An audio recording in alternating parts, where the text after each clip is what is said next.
Secretary, San Mateo County Planning Department, Michelle Rodriguez, Roundtable Coordinator, Jean Rindale, Aviation Technical Consultant for HMMH. We also have Lisa Osada, Deputy Director, Planning and Building Department, County of San Mateo, Victoria Mejia, Administrative Services Manager, County of San Mateo, Linda Wallen, Senior Aide Supervisor Pine, Bert Ganong, San Francisco International Airport Noise Abatement Manager, Kathleen Wentworth, Senior Advisor for Congresswoman Spears, and I believe Brian Perkins, District Director for Congresswoman Spears, is with us or will be joining us. At this point, Ms. Montez will explain how the public can participate in tonight's meeting. Ms. Montez?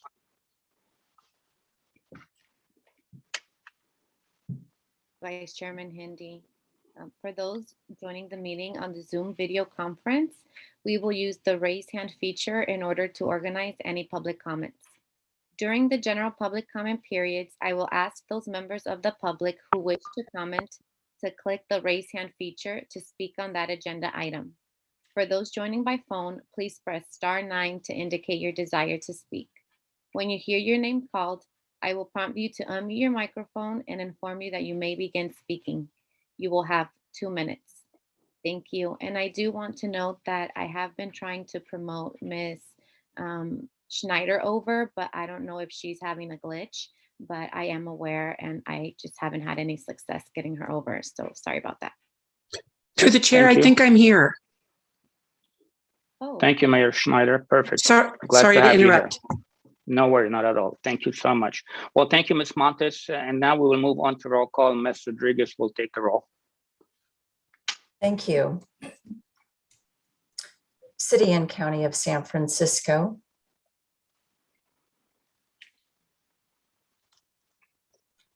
No response. City and County of San Francisco Mayor's Office. No response. I thought I saw Lauren Chung here. Let me try City and County of San Francisco Board of Supervisors. I can see her here, so I'm going to mark her as present. City and County of San Francisco Airport Commission. Good evening, Ivar's on. Thank you. San Mateo County Board of Supervisors.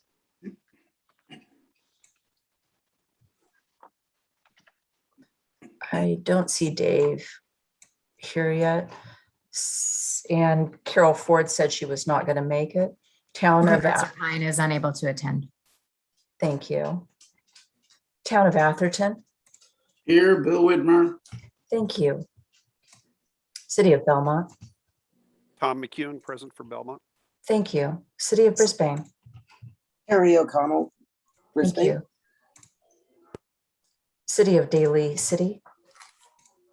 Pamela DiGiovanni, present. Thank you. City of Foster City. M. Hindi. Thank you. City of Half Moon Bay. No response. Town of Hillsborough. Al Royce for Hillsborough. Thank you. City of Menlo Park. Cecilia Taylor, present. Hi, Cecilia. City of Millbrae. Ann Schneider, present. Thank you. City of Pacifica. Here, Mike O'Neill. Thank you, Mike. Town of Portola Valley. Jeff Alves, present. Thank you. City of Redwood City. Jeff said he was going to be unable to make it. I don't think Gazelle is on. City of San Bruno. Tom Hamilton here. Thank you. City of San Carlos. No response. City of San Mateo. City of South San Francisco. Mark Adiego here. Thank you. Town of Woodside. John Carvel here. Thank you. You do have a quorum, Vice Chair. Thank you, Ms. Rodriguez. At this point, I would like to move on to public comments. This is a time for the members of the public who would like to make comments on items that are not on the agenda. And I would give that to Ms. Montez to explain how you could do that. We are now taking public comment on items not on the agenda. And Mr. Vice Chair, we did not receive any written comments for items not on the agenda, but I do see one hand raised from Ms. Darlene Yapley, and actually I see a second hand raised. So I'm going to now ask Janet to put up the timer. And Ms. Yapley, please accept this request to unmute your microphone and begin speaking. 1 second.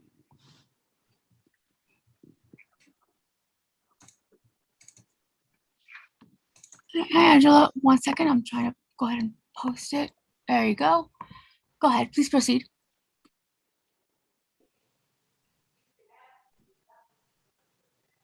Can you hear me?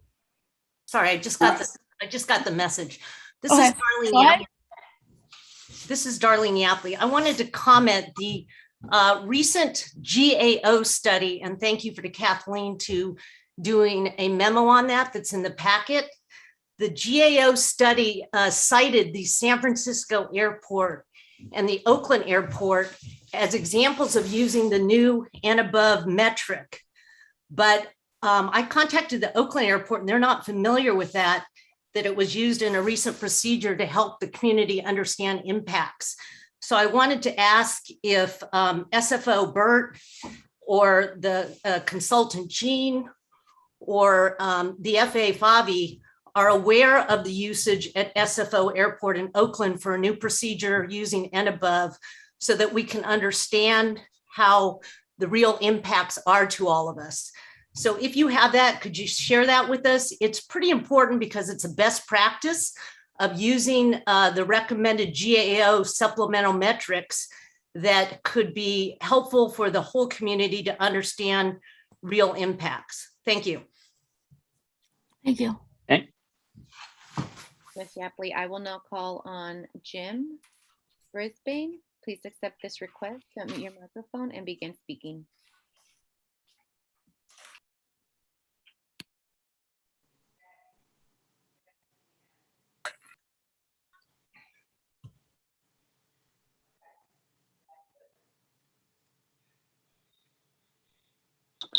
Hello. Jim from Brisbane. Yes, go ahead.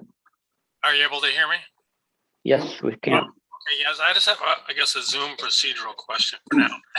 I'm wondering in these meetings, these public meetings, if you're able to show a list of either a count or I guess an attendees boxes so attendees can have an idea of maybe not who's in attendance, but the number of attendees and as well as participants, so we can gauge sort of, I don't know how well the meeting is attended. So I don't know if you can do that, if there's some conflict with the Brown Act or anything, but and I guess you can't answer this question, but I'd appreciate it if you could look into it and somehow respond, or I could put it in writing.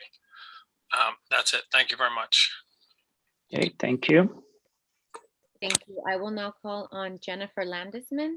Ms. Landisman, please accept the request to unmute your microphone and begin speaking. Hi, I'm following up on the question about how many people attend the roundtable meetings. I have previously contacted the roundtable because one of my concerns is that your email lists go to interested parties. So the broader public is really not aware about what your activities are or the roundtable activities are. Goes the same for the Santa Clara roundtable. And this is a really big concern because you may think that you are interacting and engaging with the public, but to my knowledge, there is no interaction with the public other than quote unquote interested parties attending these meetings. And the member cities, as far as I know, do not engage with the public by letting the public know all the activities of the roundtable. At least that's what happens with the Santa Clara roundtable. And so I think this is a really big topic because the public is really being kept in the dark about what's actually happening, and all of your discussions should really not be counted as interactions with the public, maybe with elected officials. And as I have previously provided input, I'm concerned about all of the GBAS meetings. Thank you. Thank you.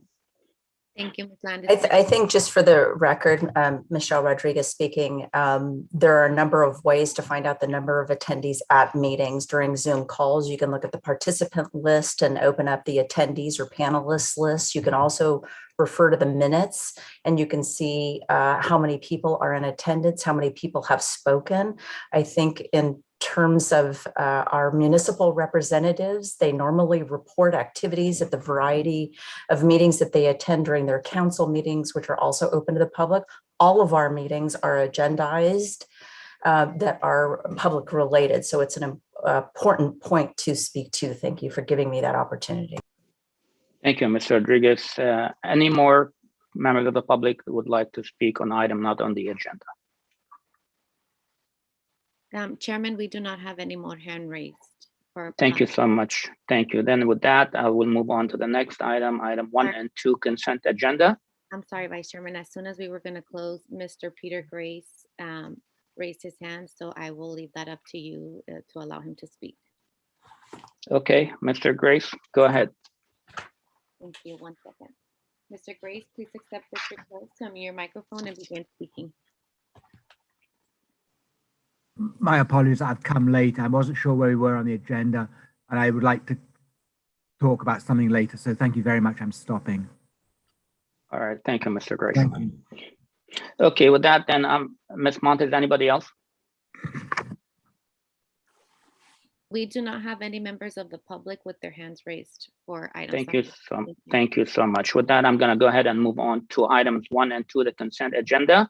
I would consider setting the agenda and taking action on the consent agenda items. But before doing that, I would like to move item number 5, which is approve the remote meetings resolution, to number 3, and moving the other 2 items down after this item. Is there any members of the public would like to comment on setting the agenda or consent agenda items 1 and 2?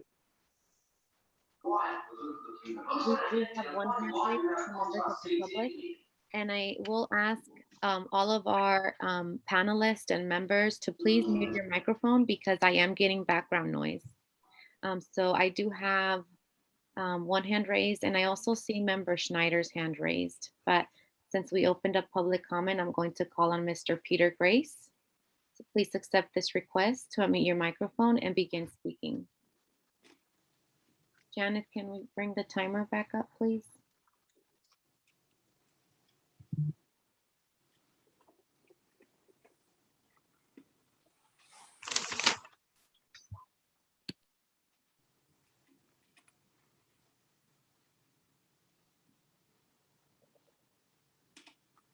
Mr. Grace?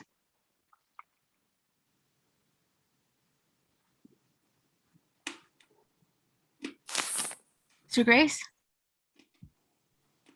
Hi, this is Rebecca Ward. I actually think you unmuted me before Peter. If you can hear me, that's true. This is Peter Grace speaking. Can I speak after?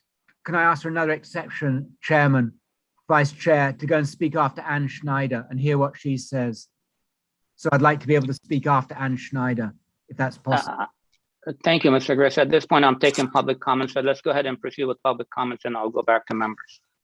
If you have your comments, please go ahead. Angela, can you put up the slide I sent you 2 days ago? Okay.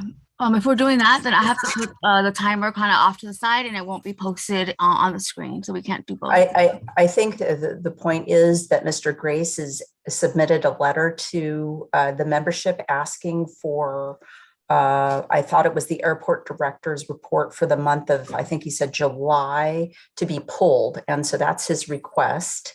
If the request is yes, you'll pull that, then we refer to his slide for him to give his presentation, but his ask is to pull the minute. Is that your request, Mr. Grace, to pull item 1 on the director's report? Yes, that's correct. Okay, thank you. Noted. Thank you, Chairman. And I do have one more hand raised by Ms. Rebecca Ward. So Ms. Ward, please accept this request to unmute your microphone and begin speaking. Hi, this is Rebecca Ward. Can you hear me okay? Yes, we can. Okay, great. I also wanted to get the airport director's report pulled so I could comment on that. So does that have to happen first, or may I make a comment related to the report?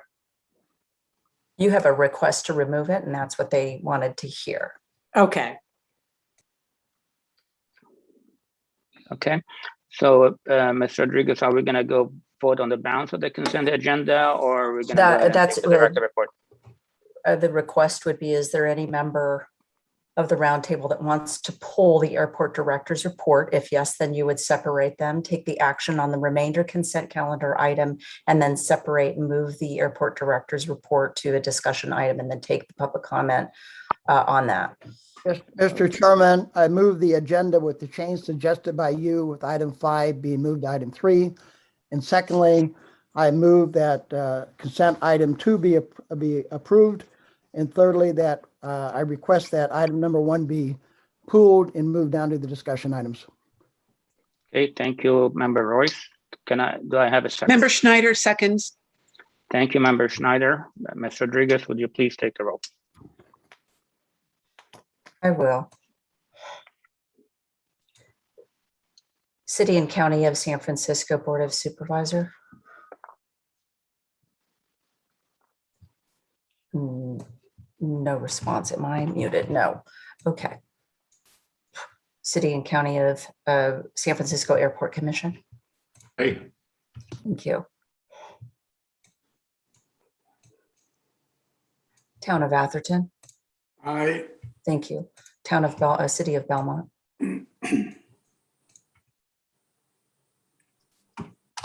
No response. City of Brisbane. Aye. Thank you. City of Daly City. Aye. Thank you. City of Foster City. Yes. Thank you. Town of Hillsborough. Yes. Thank you. City of Menlo Park. Yes. Thank you. City of Millbrae. Yes, thank you. Thank you. City of Pacifica. Yes. Thank you. Town of Portola Valley. Yes. Thank you. City of San Bruno. Yes. Thank you. City of South San Francisco. Yes. Thank you. Town of Woodside. Yes. Thank you. Your motion passes, so your consent calendar is approved. So that's approval of the minutes. Shifting the airport directors are now, reports are now available for discussion, and moving item 5 up to item 3. Okay, thank you, Ms. Rodriguez. Any member on the roundtable would like to discuss the director's report or have questions? Mr. Chairman, I pull them at the request of the public, so I would yield my time to the public. Thank you, Member Royce. With that, Through the chair, Yes. I'm sorry, I'm in a different place than I normally am at roundtables. I can raise and lower my hand, but I don't think anybody sees it. There's the join as panelist. Okay, I see your hand, Mayor Schneider. Would you like to speak on the director report?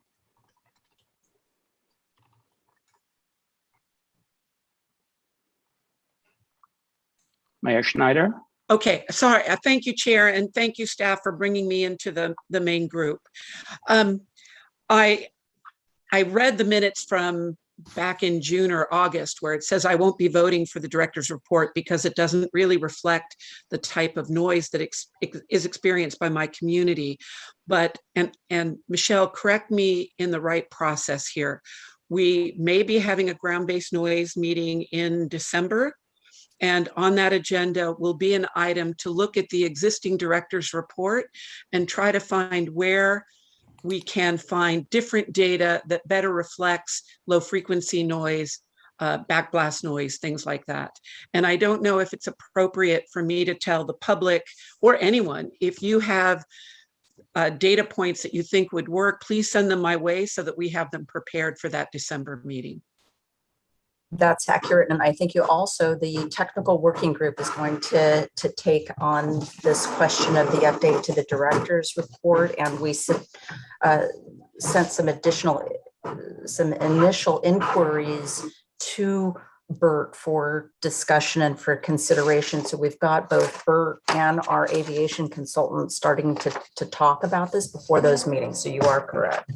Excellent. Thank you. And sorry, I missed the last working group. It was Cal Cities. Thank you, Mayor Schneider. Okay, any other member on the roundtable would like to comment or have questions? Seeing none, thank you. I will go ahead and move to the public at this point. We take Mr. Grace. He was the first one to raise a question. Mr. Grace. Chairman, I will now call on Mr. Grace to accept this request. Unmute your microphone and begin speaking as soon as your time starts.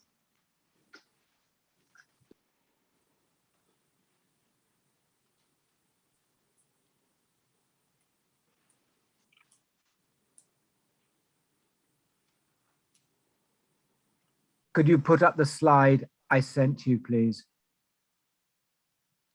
Oh, that is correct. Sorry about that. I will put up your slide and then Janeth will run the timer. I'll do it on the side. And let us know when your time comes up. Let me know when we start. Thank you, Janeth. Let me pull up. Here you go. Can you pull up the slide, not this? There was an attachment that I gave. 1 second. Pull up the attachment. This isn't my, this is what I sent, but this is not, I want the That is attachment. the Yeah, written that's it. comment attached with, and this. Okay. I'm really speaking to the round table who will not be able to be at the technical working group to talk about noise monitors. And this is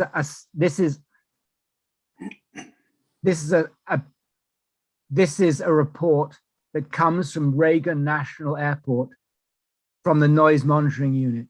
And they describe the criteria they use and methods they use for counting noise. And I would like to look at the first highlight and read. It says, prior to 2015, the airport's authority noise monitors detect a noise event when the noise level exceeded a noise threshold for a minimum duration. This is the method that SFO is using to report on noise events that's occurring in each monitor. The method they're using, as you hear from Anne Schneider and others, does not reflect the experience of the people on the ground. And then he talks about the technology having challenges, and he lists them.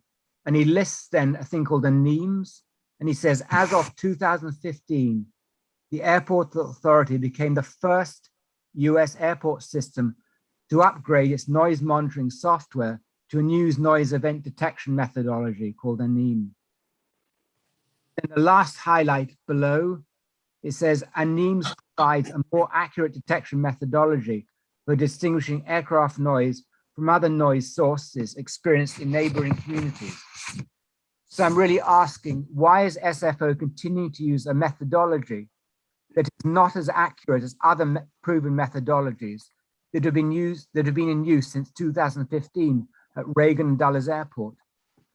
And this is a great source of, I hope the roundtable realize that it has the authority to ask the airport to create reports that use the Reagan and Dulles Airport methodology to count noise events. It's really important that residents and elected officials should be given accurate data.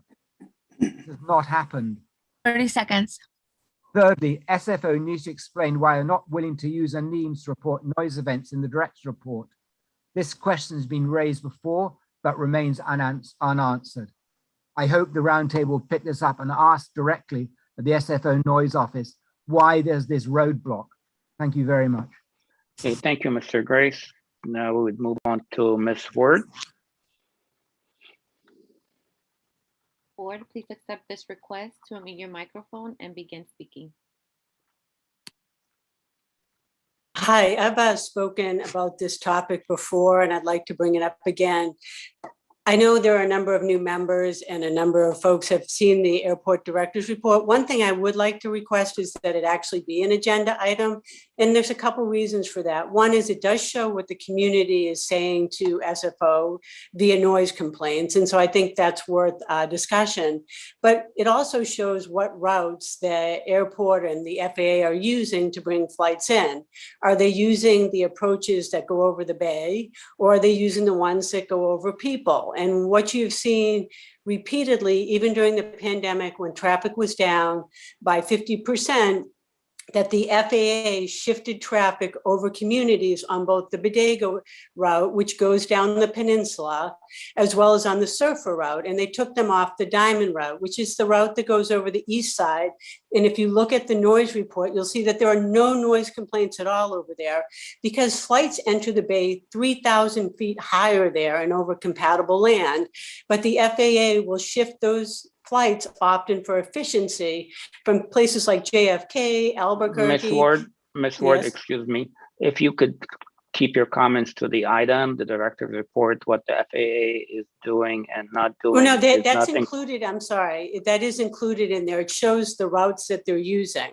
So if you look at the report, maybe that's why it's worth maybe taking another look at it. It shows what % of the traffic goes on Diamond, Bodega, Surfer, and then which portions of it go over the bay with the down the bay approach, which was down to 15%, and 85% went over communities. So that's what I'm saying is I actually think there's some very useful information in here that helps us understand how traffic is impacting communities. And that's, so I appreciate the time.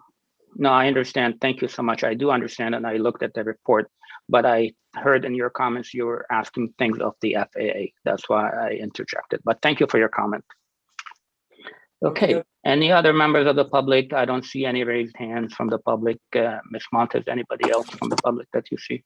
That is correct, Mr. Vice Chair. We do not have any hands raised. Thank you, Ms. Montez. I see Member Whitmer's hand is up. Yes, I just wanted to make a comment. I had read that same report that was presented to us by the gentleman earlier. And I'd like to recommend that the roundtable consider asking the director to tell us what it would take to move to the more accurate Reagan noise monitoring capabilities, and then also give us a date as to when he might be able to transition. I think that's a very appropriate question. I appreciate it being brought forward, and I had a marker there to also bring this up, so thank you. Thank you so much, Member Whitmer. I see Ms. Rodriguez wants to say something. And just clarifying, the technical working group on 11/24 and the GBN on 12/30 are going to be looking at the director's report. That would be the appropriate time to look into this more closely, and I'll make sure that that document that Mr. Grace submitted is part of the attachment for discussion, and we'll work with the technical consultants a bit more on that. Great, thanks. Very good, thank you. Anybody else, any members of the roundtable have any questions? Okay, with that, then I'm gonna go ahead and move Through on. the chair, Chair Hindi, I'm sorry, this is Ann Schneider again. Just to follow up on the public member's comment, and perhaps Bert can give a better explanation. It is my understanding that the only complaints that actually get logged into the official report is when a noise complaint can be matched to an existing flight. That is why the low frequency noise complaints, which come from behind an airplane and generally, except perhaps gap departures from under an airplane, are not counted. And that is why I don't get my public to file reports, because I've been doing it for 6 years and waiting to see if the numbers show up on the director's report, but they won't, because you cannot correlate them with a specific flight. Now, I think the new monitors are supposed to be able to do a better job of correlating noise to flights that are not overhead. But Bert, correct me if I'm wrong. I read through some old minutes and I thought you were kind of agreeing, but if I'm wrong, I'll admit to being wrong. And then I'll start getting my public to file complaints. Mayor Schneider, I think we're going to be handling this more on the technical working group subcommittee, and I think that would be probably the more appropriate venue for this. But your comments are noted, and I think you probably have the answer because you have commented on this before, and I've seen some communication from you. But I do thank you for your comments. I know it's just that the Palo Altans seem to think that because they've got that many more numbers registered, that they're having a worse experience. That's a quote from previous meetings, and that just isn't the case. It's the case of the data not adequately reflecting the real experience. Thank you, Understood. Chair. Understood. Thank you so much for your comment. Okay, with that, I was like, that would be a very simple question to answer, if I may. Sure, go ahead. Mayor Schneider, do you recall when we deployed a noise monitor at your location and we stood on your back deck and we spoke, that I mentioned that we do record all noise complaints and we log them into our system. What we're looking for is a correlation to an aircraft noise event if we can, but that doesn't matter. We still log them all. We take everything in. Thank you. So I think this could take a little bit longer. So that's why I would like to have this discussed at the technical working group. That is the best venue suited for this. But thank you, Mr. Ganong, for the quick response. And I'm going to go ahead and move on. We got a pretty solid agenda. We're going to need to keep moving. Thank you so much, everyone. With that, I'm going to go ahead and take on item number 3. On the regular agenda, approve the remote meeting resolution. The provisions for teleconferences, remote meetings were scheduled to fully sunset on October 1st. Governor Newsom has offered an alternate to public agencies to continue to use teleconferencing. Ms. Rodriguez included a staff memo in your packet and resolution for our adoption. Michelle, if you could review this in some details, would be appreciated. Thank you. Thank you. So Governor Newsom issued Executive Order N-0821, which waived through September the 30th of 2021 certain provisions of the Brown Act related to teleconferencing and remote meetings. On September 16th, 2021, the governor signed AB 361, which allows public or local agencies to continue using teleconferencing or waive the provision of required physical presence of members in particular locations as a condition of participation or as a quorum of a public meeting. The provided resolution in your packet finds that there's a need for teleconferencing to continue due to dangers related to in-person meetings that are posed by the ongoing state of emergency continuing from COVID-19. And we have the CDC, the Centers for Disease Control, determining that our local rates of transmission of COVID-19 are still at the substantial tier. So at some time in the future, when that reduces to less than a substantial tier, then we would come back with a different action. But until then, we're recommending that you approve the urgency legislation, which right now could be used through January 1 of 2024, but would require periodic renewal. Future agendas, if you approve it, would contain this renewal on your consent agenda until such time as we go below that substantial tier. So my recommendation is to approve the resolution provided in your packet. And I'm so sorry, excuse me, through the chair, we did not actually take action on approving the director's report. So we need to go back. We only took public comment, but we still need to do a motion. And you're muted, Vice Chair. Thank you for that, Ms. Montez. With that being said, I will entertain a motion to approve item number 1, the director's report. So moved, Terry O'Connell. Thank you, Member O'Connell. Any second? Second, Bill Widmer. Thank you, Mr. Widmer. With that, Ms. Rodriguez, please.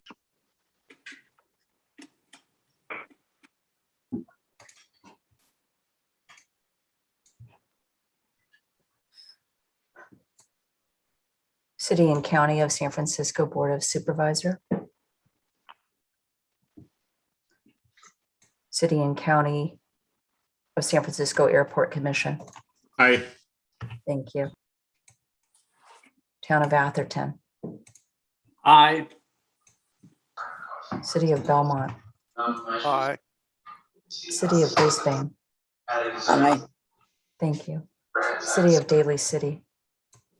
Aye. City of Foster City. Yes. Town of Hillsborough. Yes. City of Menlo Park. Yes. City of Millbrae. No. City of Pacifica. Yes. Town of Portola Valley. Yes. Thank you. City of San Bruno. Yes. City of South San Francisco. Yes. Town of Woodside. Yes.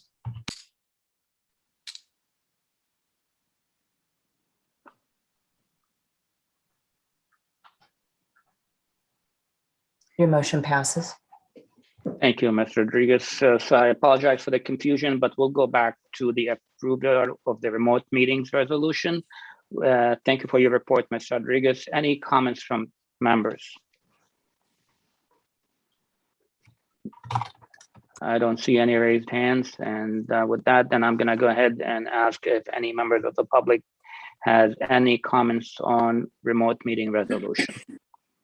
Ms. Montez? Thank you. And just a reminder for those calling by phone, you may press *9 to indicate your desire to speak. But Vice Chair, we do not have any hands raised for this item.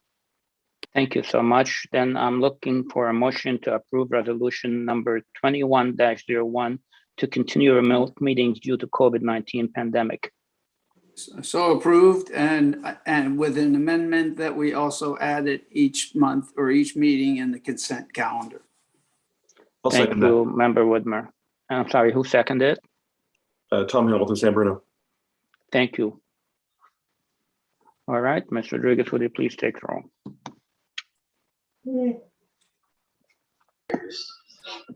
City and County of San Francisco Airport Commission. Aye. Town of Atherton. Aye. Thank you. City of Belmont. Aye. Thank you. City of Brisbane. Aye. Thank you. City of Daly City. Aye. Thank you. City of Foster City. Yes. Thank you. City of Half Moon Bay. Oh, a person's absent. Town of Hillsborough. Yes. City of Menlo Park. Yes. Thank you. City of Millbrae. Yes. Thank you. City of Pacifica. Yes. Town of Portola Valley. Yes. Thank you. City of San Bruno. Yes. Thank you. City of South San Francisco. Yes. Thank you. Town of Woodside. Yes. Your motion passes. Thank you, Mr. Rodriguez. I move on to item number 4, the approval of the 2021 budget amendment, and for staff report, Mr. Rodriguez.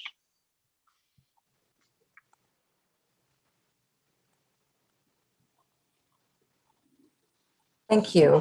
I've been here for a year, and at the conclusion of the year, one of the best practices that we do, or that I do, as a closeout to the fiscal year is go back into the budgets to ensure that our contractual obligations are paid, to ensure that there are accurate charges against the trust, and that any checks that we've received from our members are actually assigned to the checks, and that there are not any wayward charges in their due reconciliation.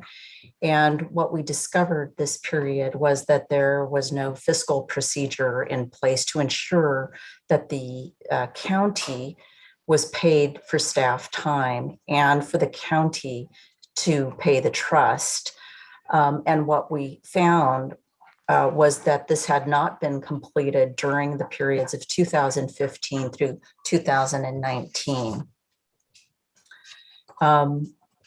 Another finding when we ran the full trust account was that the trust fund balance was higher than the adopted budget. The summary of the past owed staff costs are in your packet. We have an invoice from San Mateo County on packet page 39.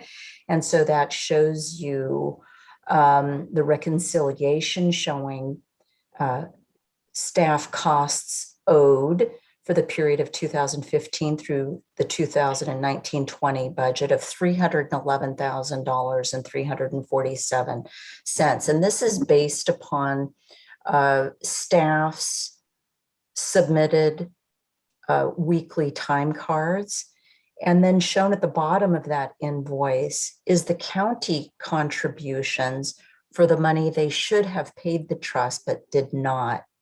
And so there's a net amount owed to the county of $275,347.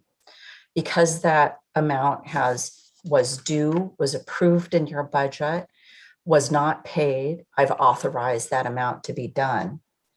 What you should know is that on page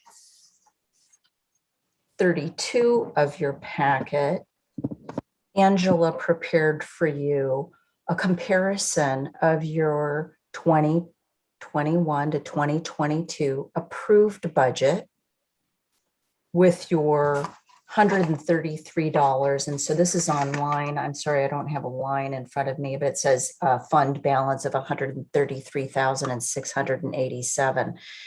And what we discovered is we had that higher fund balance, net less the amount owed from the invoice. And so your remainder fund balance is that 390, which includes a portion of that 133 unpaid. So you have a significant more amount of money than you thought you did.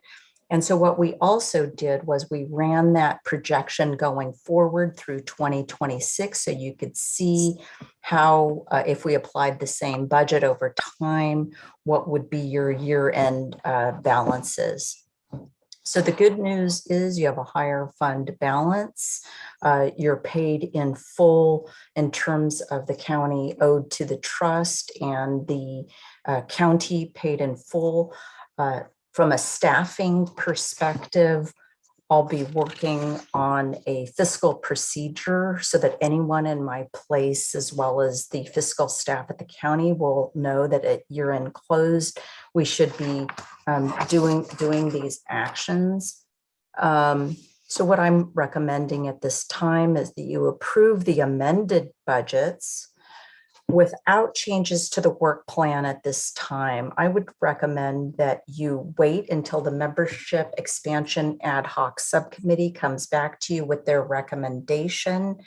And if you feel at that time you want to reopen your work plan, we can do it. Or even with their recommendation, you could wait until the end of the fiscal year. We'll usually start on that around March of next year. We'll reorganize an ad hoc committee for budget and work plan, looking at the strategic plan and so on, and relook at it. So that is my recommendation at this point. I wanted to point out that we have available to answer any question Lisa Azusa, who's the Deputy Director of Planning and Building Department, as well as Victoria Mejia, who's the Administrative Services Manager for the County of San Mateo, who's been here much longer than I, and who can answer questions on past procedures or trust set accounting or any other related questions. Thank you. Thank you, Ms. Rodriguez. Let me just take a moment before I open it up to members of the roundtable to thank you for your due diligence and for finding these inaccuracies. The good news, as you have mentioned in your presentation and in your report, that we have a higher balance that we had thought, but definitely we need to put in process a system where these could not be overlooked in the future. Thank you so much. With that, I'm going to go ahead and open it to member of the roundtable. I do see hand raised by member Whitmer. Thank you, and thank you for the report. I have to say how shocked I am that we hadn't been doing this in the past years, and these mistakes have been made, both here as well as at the county level. You know, if somebody owed me $300,000, we'd make sure that we invoiced it. And so I was going to ask you about the procedure. You covered that you're writing a procedure which will be followed annually, and I think that that's great, so I appreciate that. But really, I mean, the amounts we were talking about were substantial, and I can't believe that that we had this issue on both sides of the equation. It was really shocking. Thank you. Thank you for listening. Thank you for your comments. Anybody else? Let me see if I see Mayor Royce. Sorry, Al. Yes, thank you, Sam. Just a quick question. I understand that Michelle, and good work on finding this. I commend you. But what was done was an internal audit. Have we ever had an external audit, or do we ever adopt a procedure where periodically we'd have an external audit of our procedures and funds and reconciliations? I think I'll leave that to Lisa Azusa or Victoria Mejia to answer. I'll try to answer that question. This is Victoria Mejia. Let me put my video on. Hi, good evening, Roundtable members. I joined the county in 2017. So I've only been with the county for 4 years. And so I believe the discrepancy started in 2015. In terms of external audit, I know that the controller, the county controller's office hires an external auditor that does audits of the various trust funds and the various funds in the county, but I believe it is they have their own schedule. And so I can't speak in terms of when we are due for an audit. It depends on the resources and what's the priority for that year. But we can certainly request, I believe, if we feel that it is appropriate to do an external audit. There will be some cost, obviously, but that's as far as I know. Since I've been in the county in 2017, I don't believe we've had an external audit of the Roundtable Trust. And Lisa, you may know more about me because you've been with the county longer than I have. All right. Good evening, members of the Roundtable, and thanks for the opportunity to speak this evening. We appreciate the work that Michelle has done to get to the bottom of this, and are also dismayed to find that there has been some discrepancies in the past. I think, as Michelle points out in the report, it's primarily attributed to staff turnover. We've had a lot of turnover, both with our fiscal staff over the last 5 years or so, with the Roundtable staff as well. And so that together has led to some issues that I think we're on a good path now to fix. But in addition, we do have now dedicated admin staff for the Roundtable, which we didn't have before. So I think we'll be in a better situation going forward. I don't happen to know anything more specific about the external audit question, though. I apologize. I just don't know. If I could add a comment, Mr. Chair. Yes, sir. Please go ahead. I appreciate the feedback, and I'm guessing that we've got the problem resolved. But I know when you do your regular audits, it's not uncommon. In fact, it's fairly common to add on a special add-on for specific items that you want the auditors to look at.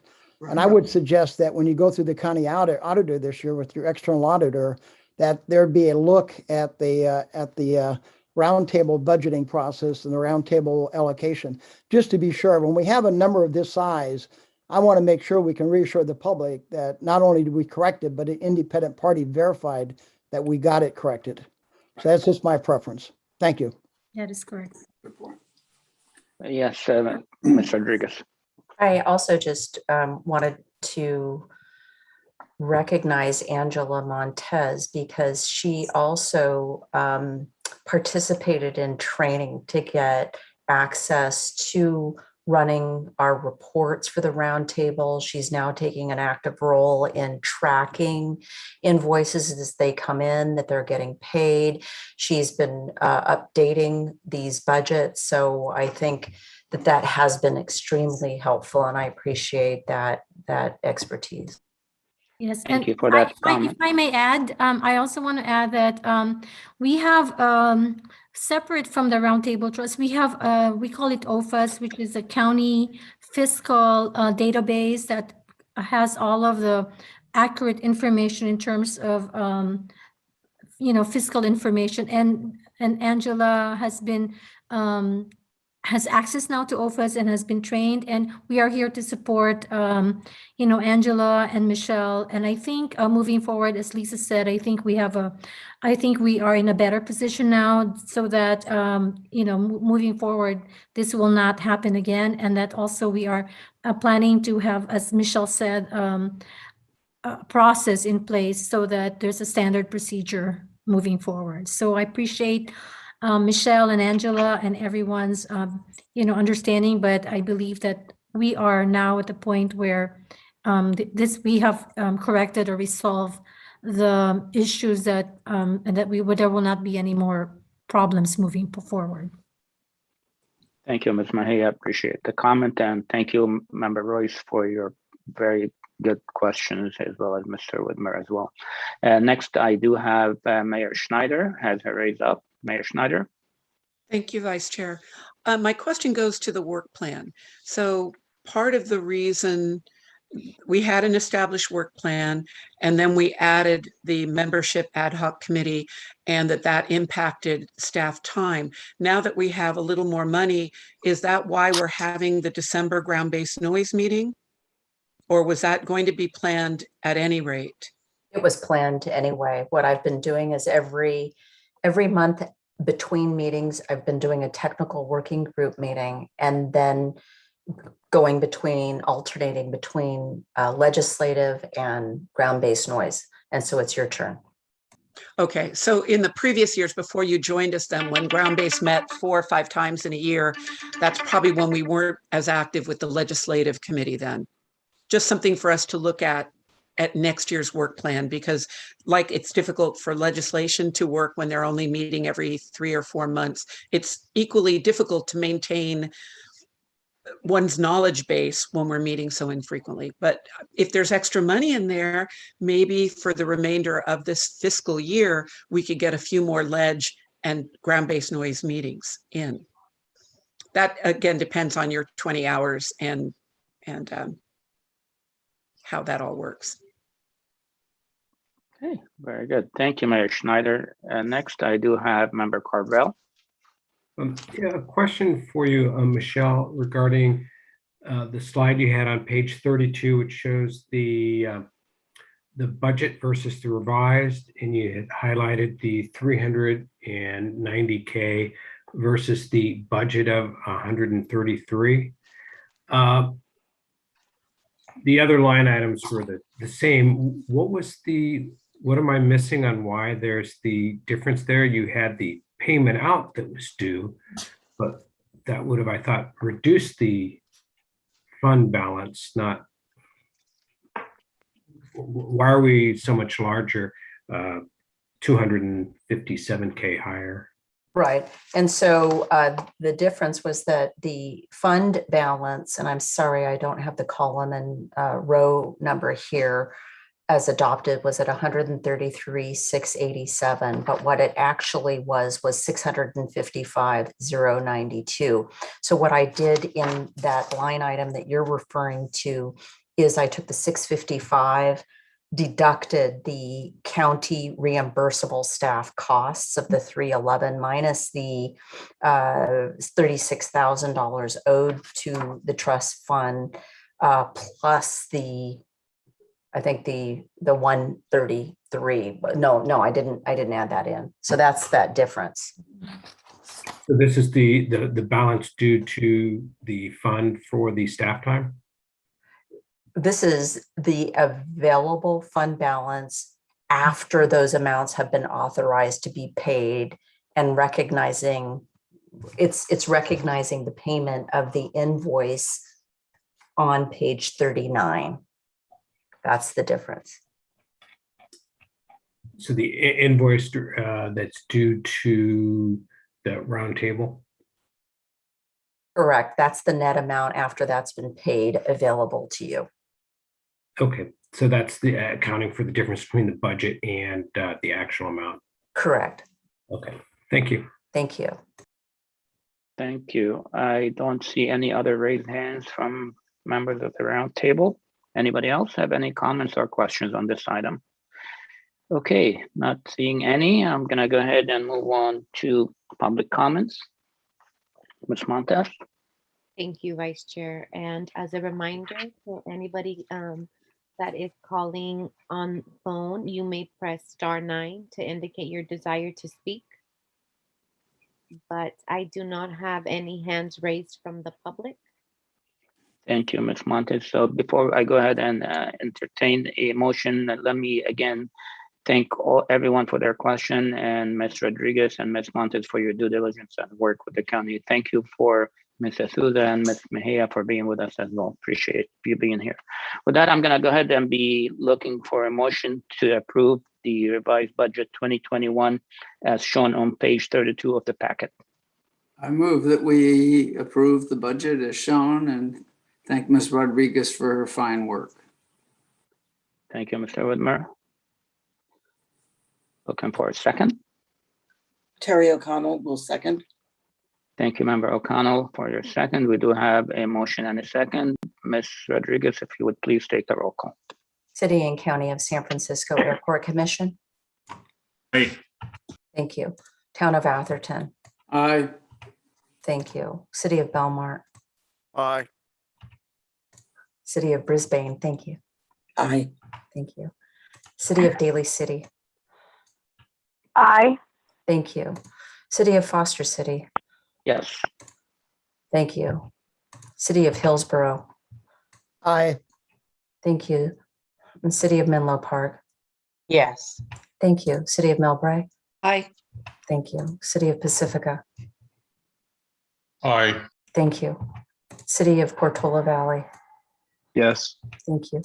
City of San Bruno. Yes. Thank you. City of South San Francisco. Yes.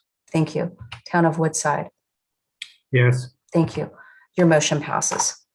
Thank you, Ms. Rodriguez. For that, I'm going to go ahead and move on to item number 5, approve legislative subcommittee support letters. Item number 5 is to authorize the membership chair to send 2 support letters. One to the Committee on Transportation and Infrastructure on HR 4892, and the second to Congresswoman Spear in support of her proposed bills 2021. I'd like to turn this over to the Legislative Chair, Av Royce, to provide us a meeting summary and overview of the letter. Chair Royce, if you would please go ahead. Thank you, Mr. Chair. We have a area later in which we go through the meeting discussion itself, but the net consequences or actionable items that came out of our meeting on September 14th of the Legislative Subcommittee was to approve a letter to be sent in support of number 1, the 8 pieces of legislation that was authored by Congresswoman Spear. These are the same pieces that were authorized a year ago. They are being reintroduced. And Kathleen Wentworth is here to go through them with us if anybody has any questions, but they should be fairly familiar to everybody. The committee voted unanimously to support the issuance of this letter, and we're asking now for committee approval. Similarly, the second letter is to support a bill introduced by Congresswoman Ming. Again, a repeat of a bill that was introduced in the past, and I think this committee has supported in the past, although I don't recall whether or not the roundtable had a formal vote on it. Again, this is effectively establishing Office of Noise within the EPA, excuse me. And again, the committee unanimously approved that these letters be sent. So with that, Mr. Chairman, I would move the approval of these 2 letters to be sent on behalf of the roundtable to the respective audiences. Thank you, Chair Royce. Is there any additional points or comments from member of the Legislative Committee that would like to add to Mr. Royce? Okay, seeing none, and any members of the roundtable have any questions? I don't see any raised hand. Ms. Montez, is there any raised hands I'm missing? I don't think so. How about we move on to the public comments on this item? Thank you, Mr. Chair. Ms. Montez? I'm just giving it a few seconds because at the moment I do not see any hands raised. But just as a reminder to everyone, you may press *9 if you're calling by phone, or press the raise hand feature to indicate your desire to speak. But Mr. Chair, we do not have any hands raised. Thank you. We do not have any. Thank you, Ms. Montez. Member Royce, did you make a motion or were you just recommending to the roundtable? I did make a motion on behalf of the subcommittee. Thank you. Through the Mr. chair, Royce. I'll second it. Thank you, Mayor Schneider. I do have a motion by Member Royce and seconded by Member Schneider. Ms. Rodriguez, would you please take a roll call? I will.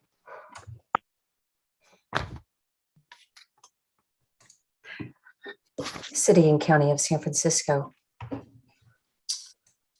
Aye, Ivar Airport. Thank you. Town of Atherton. Aye. Thank you. City of Belmont. City of Brisbane. Aye. Thank you. City of Daly City. Happily, aye. Thank you. And thank the Member Royce. Thank you. City of Foster City. Yes. Thank you. City, Town of Hillsborough. Aye. Thank you. City of Menlo Park. Yes. Thank you. City of Millbrae. Aye. Thank you. City of Pacifica. Aye. Thank you. Town of Portola Valley. Yes. Thank you.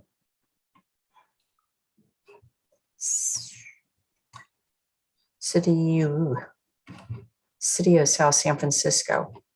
Yes. Thank you. Town of Woodside. Yes. Your motion passes. Thank you, Ms. Rodriguez. Again, Through the thank you. chair, To I the think you missed San Bruno, and I vote aye. San Bruno, thank you. Sorry about that. No problem. What is your vote? Aye. Thank you so much for that. Appreciate it. Apologies. Okay, thank you again to the Legislative Subcommittee for your work on these issues. We appreciate all your hard work. With that, I'm going to go ahead and move on to presentation item 6, Subcommittee and Ad Hoc Subcommittees update. I'm going to go ahead and now move on to item 6, the Technical Working Group 6A. The Technical Working Group met on September 22nd and discussed night hush aircraft procedure, the ground-based augmentation system, and SFO noise monitor methodology. Regarding night hush, the SFO Roundtable and the Technical Working Group has a number of accomplishments in collaboration with the FAA, who had previously agreed to create an over-water flight path, reducing overflights on the peninsula following night and flight to Gobbs Waypoint. Operation to occur between 1 a.m. and 5 a.m. HMMH staff and FAA working on expansion shoulder hours, gathering data over 3 months, and reviewing safety requirements.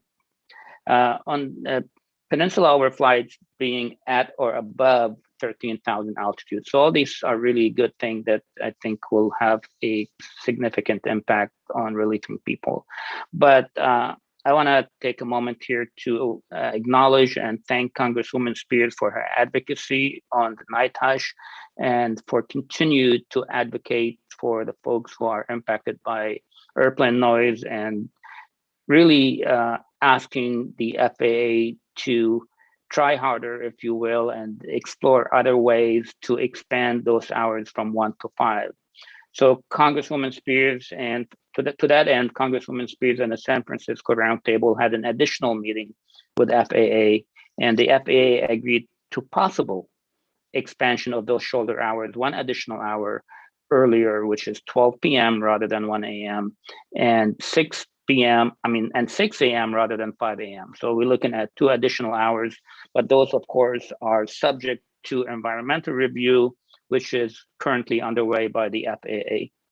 Regarding ground-based augmentation system, or GBAS, SFO provided an update. The San Francisco Roundtable and SFO agreed on the GLS approach not to conduct an existing noise measurement and GBAS operation noise measurement.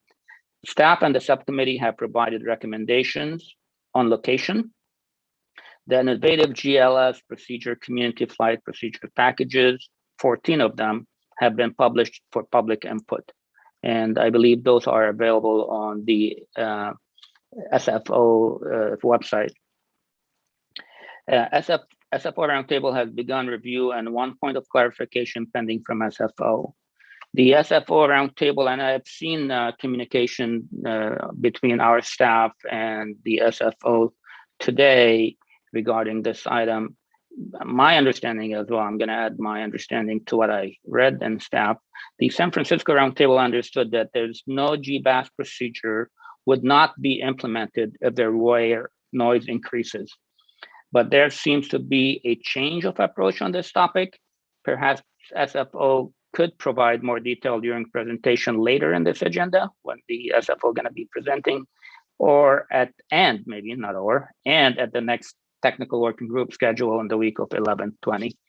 Regarding the SFO proposed noise monitoring system threshold, the SFO Roundtable Aviation Consultant reviewed the SFO Remote Monitoring Terminal Threshold Phase 2 report and determined that the methodology sound and the SFO recommended threshold noise level for the noise monitors is appropriate.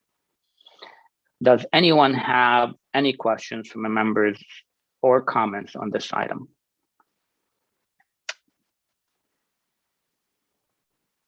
I do see Fabia from the FAA has her hand up. Good evening, Fabia, and welcome. Hi, thank you, and good evening, everyone. I also just wanted to say a few words in regards to the extended hours that we're going to be looking at.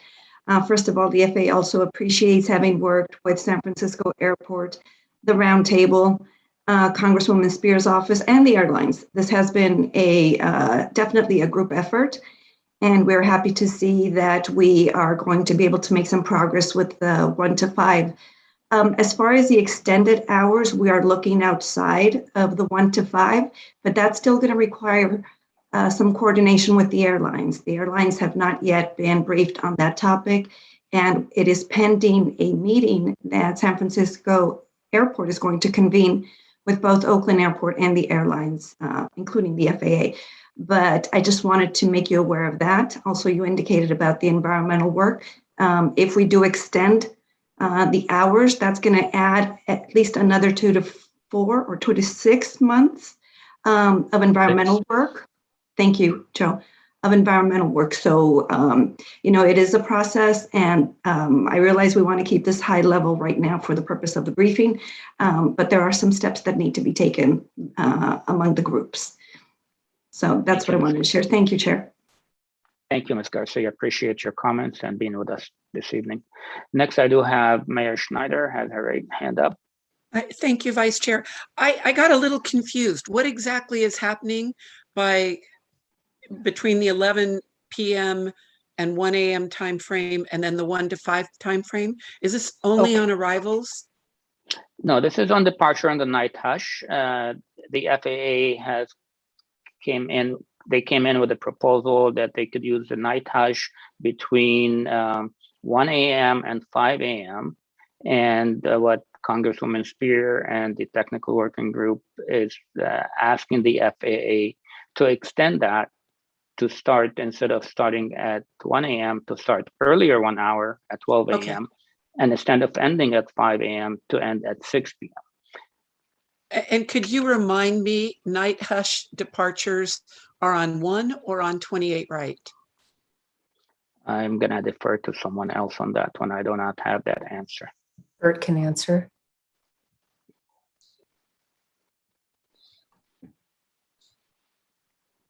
Hi. Your question again, please.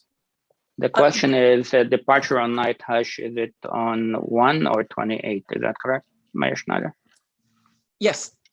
Night hush departs from both runway 28 and runway 1. Okay, just thinking of... Hush is Oakland. I'm all for hush.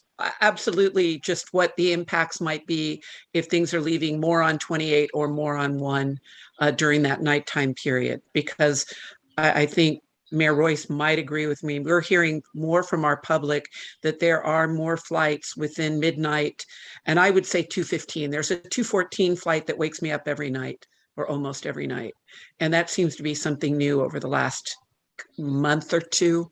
But both of us are getting more comments from the public. But good to hear that hush can be used more for everybody else. Thank you so much for your comment. I'm sorry, I do have Ms. Garcia has her hand up. I think she has a response to somebody. Go ahead, Ms. Garcia. Yes, I'm sorry. I just also want to clarify the extended hours. We are looking at 12 to 1 and 5 to 6 to see how much we can expand the 1 to 5. The reason, just going back to the request from Congresswoman Spear, we went back and did some analysis and looked at the possibility of extending during those timeframes on either side of the 1 to 5.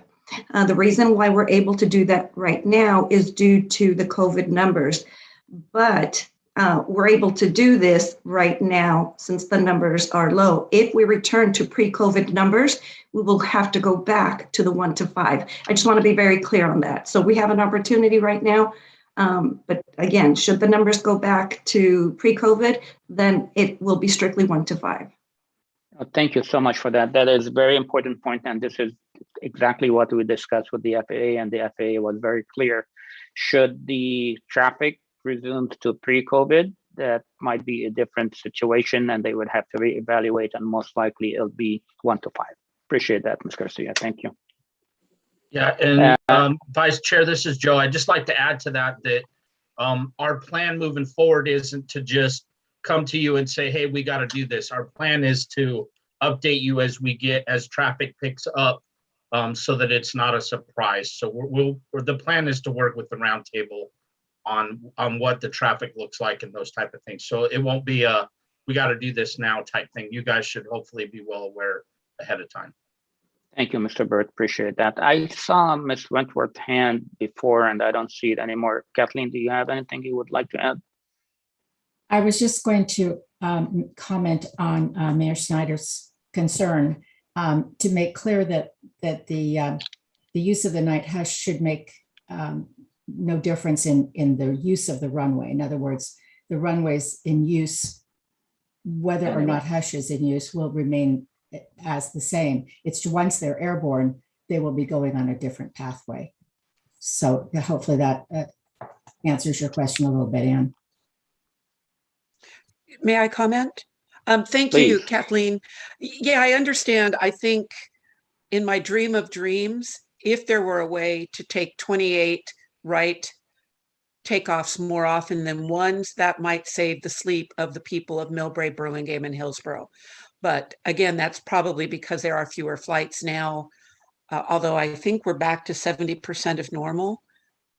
It's just a dream, Kathleen, that there would be less backblast, low frequency noise in the middle of the night.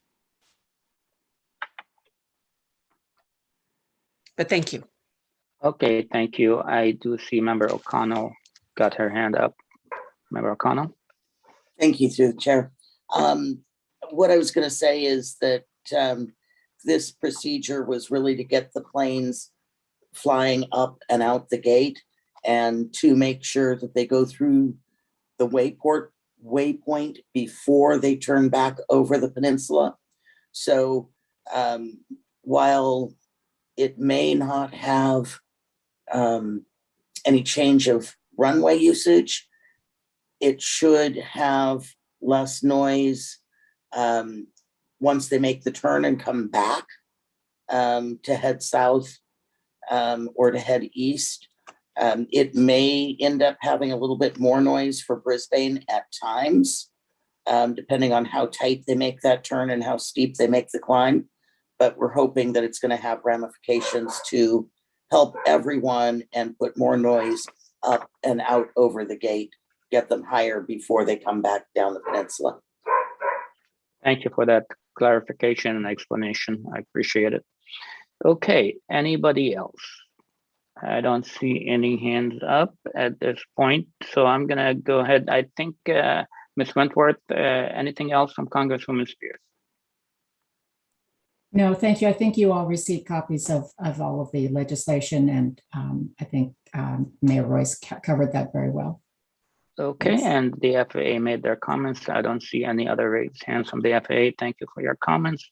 With that, I'm gonna go ahead and move on to the Legislative Subcommittee, item 4B. Anything else, Chairman Royce, do you want to add that's not covered in the agenda item that we discussed earlier?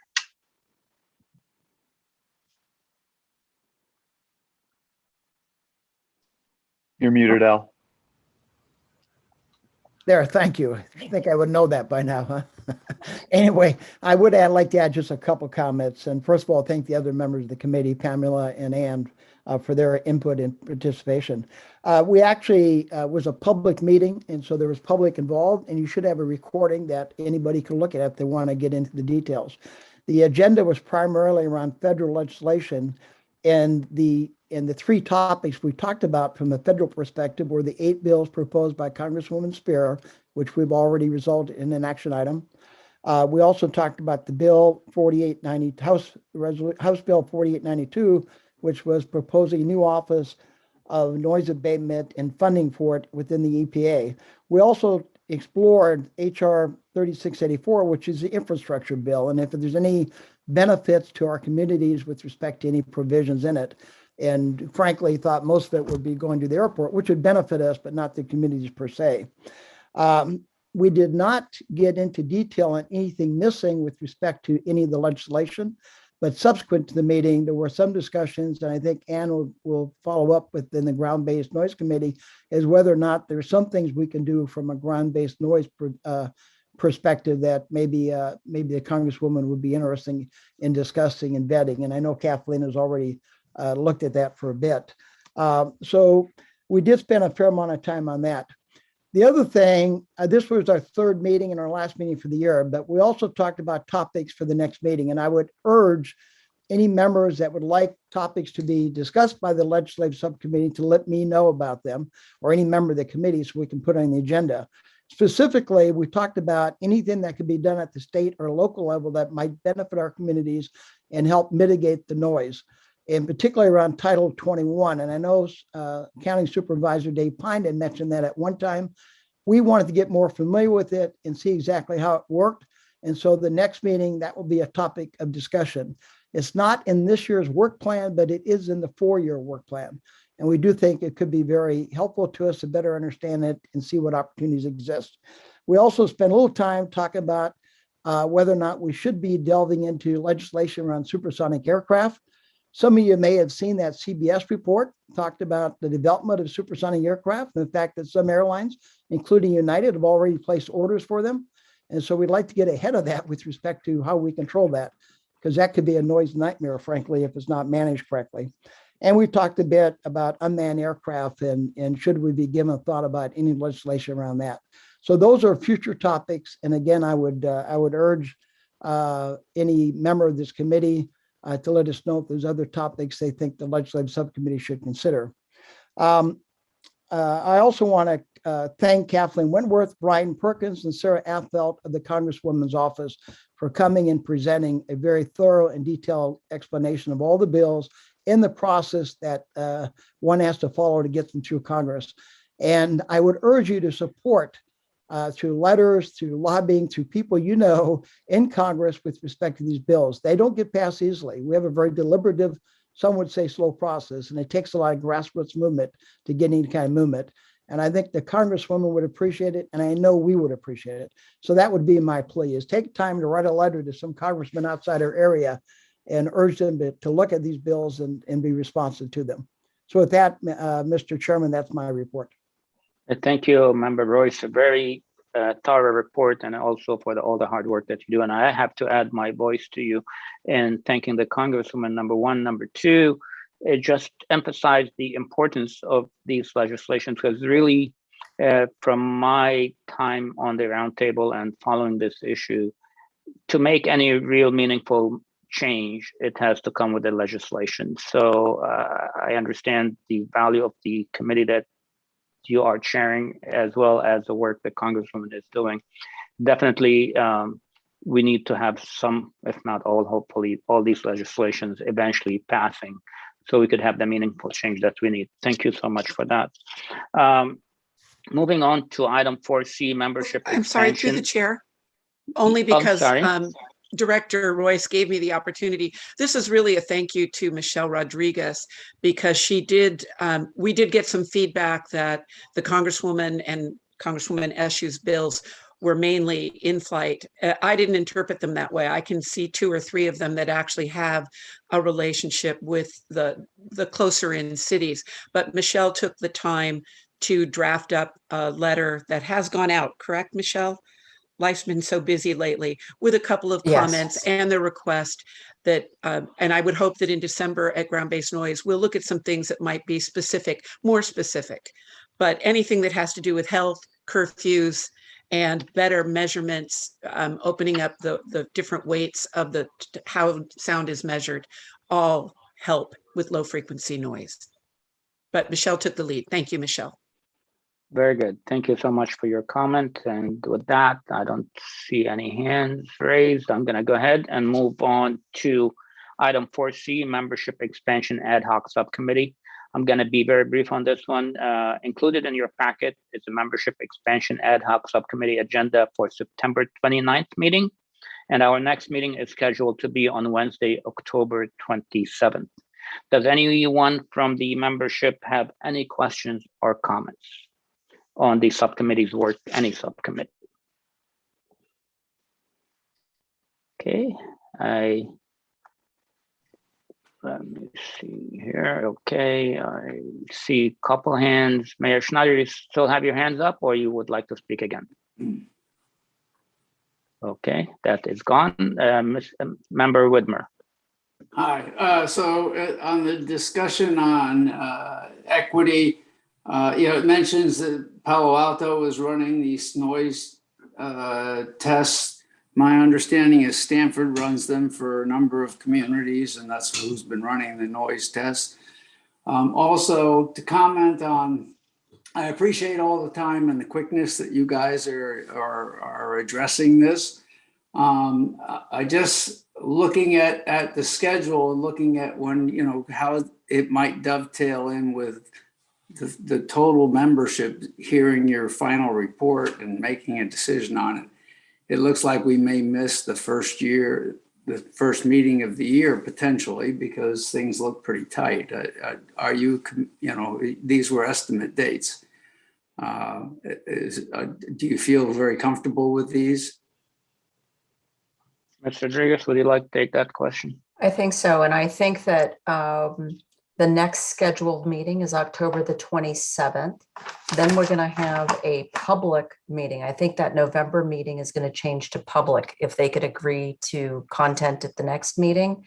And so I think you are correct that we would return at the meeting in January. Okay. So, because I had the question on what non-public versus no public. I got the impression when this was formed that the other roundtable members are not invited to these meetings. Is that correct?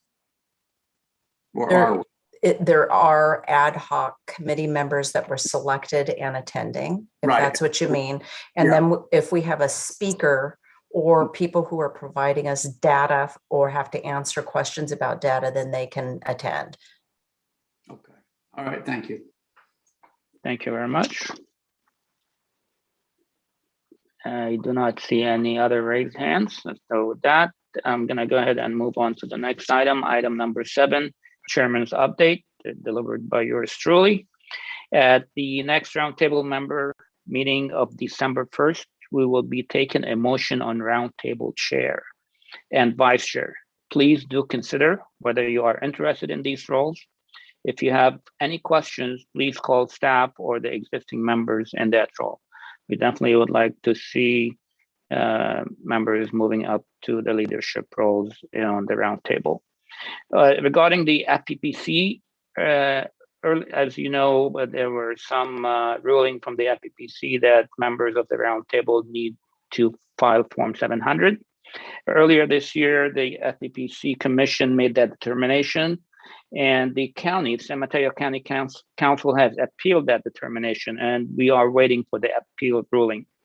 This affects, as I mentioned, members Form 700 at the end of the year, among other things. So we'll keep you updated as we hear back from the county council. With that, I'm going to go ahead and move on to item number 8, San Francisco Airport Commission update. An update from the SFO Airport Director. Please, Mr. Sotero, I believe, will be presenting please update us on airport operation and any clarification you could provide on GBAS and noise and how you are currently interpreting noise increases as part of that project. Thank you all for the collaboration, information, and data provided by the airport to the roundtable. Mr. Sotero, the floor is yours. Okay, thank you. Good evening, all. I have a few updates here. First, just to talk about what we're seeing in terms of traffic. And as everyone knows, our summer travel season is our busiest season. We are seeing a tapering off in travel, as we typically do. Also likely an impact related to the Delta variant and a lot of regulation on flight activity from different countries. So we're seeing kind of a pullback from the numbers we were seeing in peak summer. We were looking at about almost 48,000 outbound passengers a day. Now we're averaging in the neighborhood of 28 to 30,000 outbound passengers. There was a comment about operations, and I think from an operations standpoint, we're seeing about 50% of flight operations. So last year at this time, our pre-COVID, we may have had 1,400 daily operations, and now we're in the 700 to 800 figure of daily operations. So we are operating at about half of the aircraft activity that we saw pre-COVID. Good news on the international front, at least in terms of the return of international flight activity with the federal government allowing for visitors to the US to fly into the US as long as they can show proof of vaccination. There is no set date on that yet, but we understand that is targeted for early November. It does help support our holiday travel season. We are seeing some international carriers adjusting capacity accordingly once that official announcement is made and that a date is established. Related to testing and vaccination, as you all are aware, we've been very aggressive in testing. We continue to have 5 sites at the airport and are supporting testing to various destinations for employees and to various destinations that require quarantine if testing is not available. We are doing continue to do about 3,000 to 5,000 tests a week. And then last week, we implemented a new operations bulletin requiring all airport on-site workers to be fully vaccinated. We took the step, we're the first airport to take this step. And this is just, I think, a reflection of the seriousness with which our region has responded and following in the federal requirement for contracted services. We felt this was an appropriate thing to do. We're seeing more and more airlines also follow along in this, this same approach to things. So we probably have 35,000 workers at SFO. A large proportion of them are on site. They will be required to be vaccinated. We've set a deadline of December 1st for that. We do look at medical and religious exemptions, and we'll judge those in accordance with the established protocols. We're also doing some interesting work with the Center for Disease Control to enable real-time detection of any new variants that may enter the United States. And so we are testing about 3 to 5% of all international arriving flights. The CDC is with our partnership, and we'll be working with them with 2 other airports in the US, Newark and JFK, I believe, to track any possible variant transmission. And also we are preparing for booster shots. I've reported previously on a partnership with Safeway for vaccinations at the airport, and now we're ramping up for booster shots for all airport workers. And we continue to offer vaccinations for travelers into the airport. We have vaccinated people from over 70 countries coming to SFO and getting their J&J shot at SFO.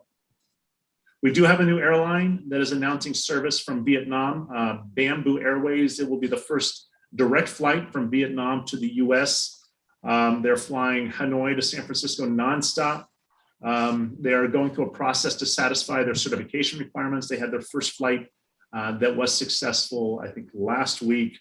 We do not have confirmed times for their schedule yet, but we'll certainly keep you informed when we know more specifics about their schedule.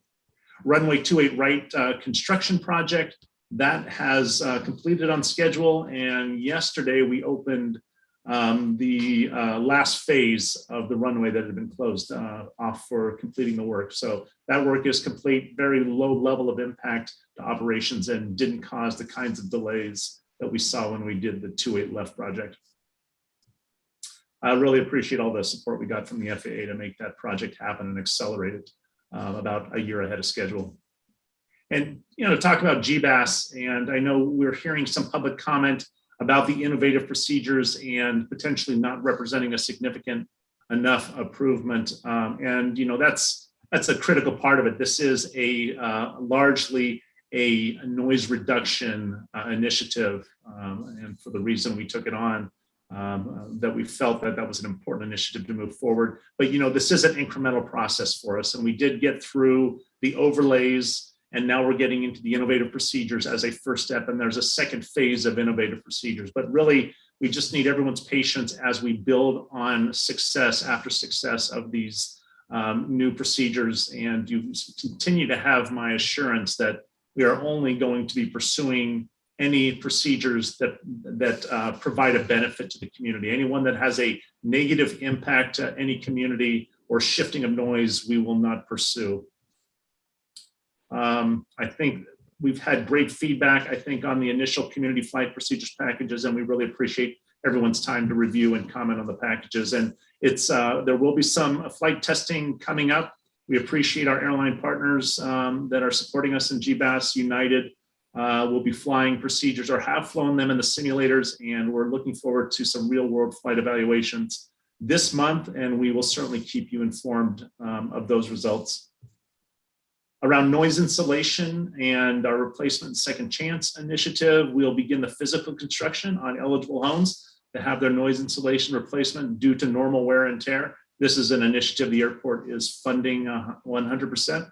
We'll also be presenting to you a new online tool for residents to check the status of their applications for both replacement or the second chance initiative.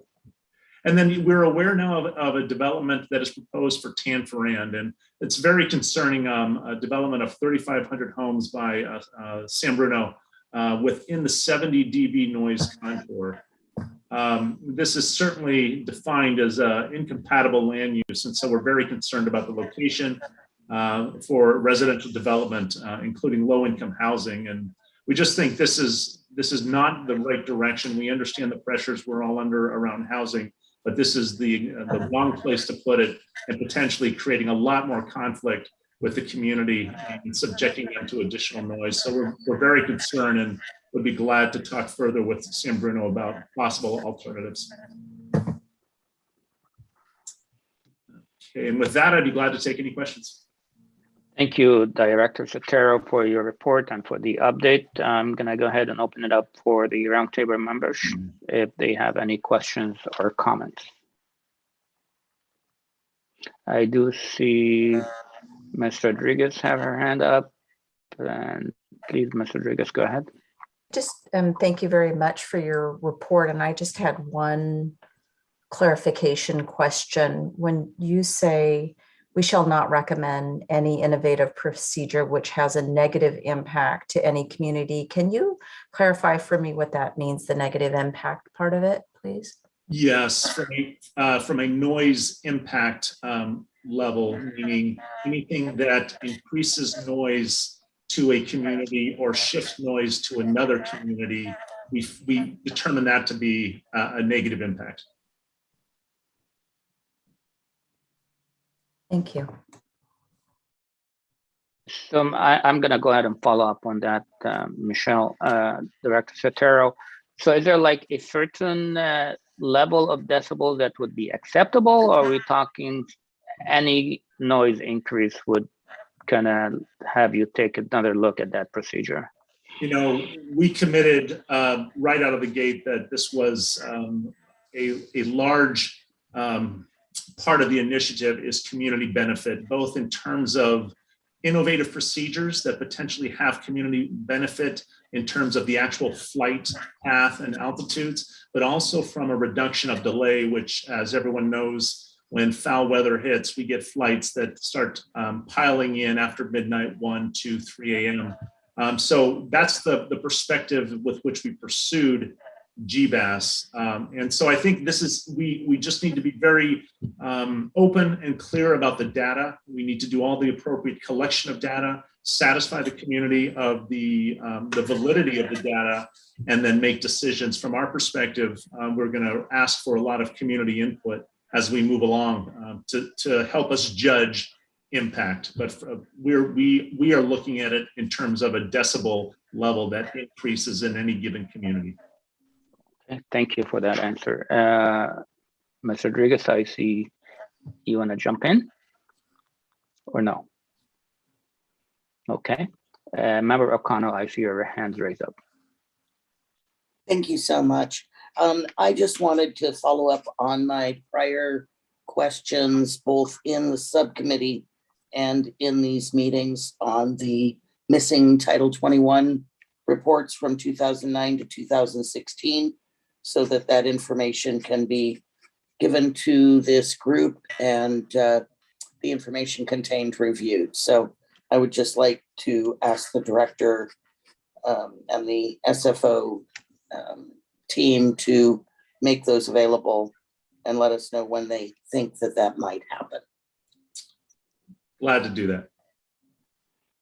Mr. Sotero, I think maybe I asked just so you understand, I asked our consultant HMMH if in their touch points with Caltrans, if they could get some feedback on whether we all needed to do this. And I would really like HMMH to respond on this topic, because that was why I pulled back in not proceeding on this. So Jean, could you please give us an update on that, please, and help to clarify this point?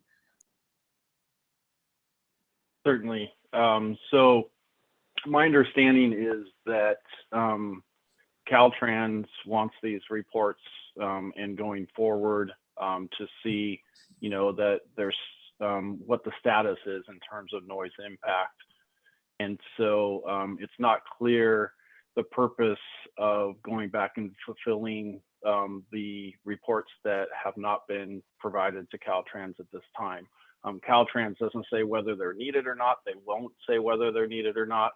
But I would just question the purpose of having San Francisco go back and create those reports and provide them to this. What would the outcome be from those reports? So something maybe to take up with the technical working group or outside of this, but you really need to look at, see why you'd be wanting to have those reports actually brought forth at this time, since they're aged reports and it's really about monitoring progress going forward. Thank you, Mr. Reindell. I do see Mayor Schneider's hand up, and then Member O'Connell. Let me see if I can provide why it might be helpful. Part of what's happening with ground-based noise is a belief, especially by people in Burlingame and Hillsborough, of noise changes that go back, I would have said 2 years, but with COVID, I think it's now 4 years, which we think may have had timing to do with the extension of the runways, the removal of the old fire station, et cetera. Along that same time, those monitors are also picking up other noise inputs. So trying to recreate what was happening prior to those changes at San Francisco is part of what we were hoping to do by going and getting the old data on low frequency noise. And has that low frequency noise increased once the runways moved? I'll throw an additional one in. I say, since the Hilton was built, I firmly believe that it's capturing noise, whether it's from runways 1 departures or 28 departures. And that curved building is collecting noise and shooting it almost in a straight line to Millbrae City Hall, my house as an example, and then up the hill and up to Hillsborough. It seems self-evident when you're living here that that's what's happening. So trying to find out what the noise levels were like prior to the construction, or at least when the outside of that building was put on. And then with my another hat, trying to get Caltran to update us with the work that they've done on 101, which that noise then contributes to the baseline noise in all of our communities. So we are not only just getting the airplane noise, but it's on top of the road noise. So having that historical data, to me, once we get to look at it and dive into it, who knows what we may find is making things better or making things worse. Does that help you, Terry?